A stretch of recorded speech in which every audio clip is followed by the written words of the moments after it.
অনেক সময় ধরে সে ২ ঘন্টা ৩ ঘন্টা ধরে ওয়াশিং মেশিন চলছে, বাট বন্ধ হচ্ছে না। আমরা এই কমপ্লেইন পাই।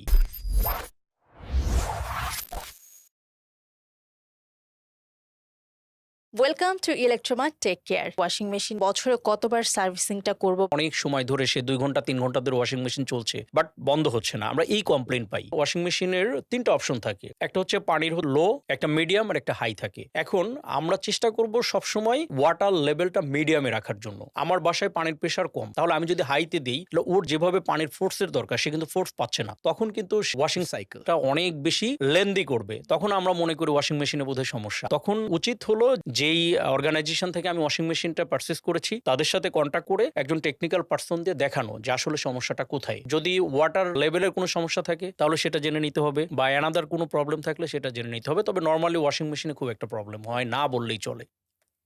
টেক সম্পর্কিত যে কোনো কিছু জানতে বা জানাতে নিচে কমেন্ট করুন এবং টেক সার্ভিস পেতে কল করুন 16649 এই নাম্বারে। এছাড়া আরও বিস্তারিত জানতে কানেক্টেড থাকুন ইলেকট্রোমার্ট টেক কেয়ারের সাথে।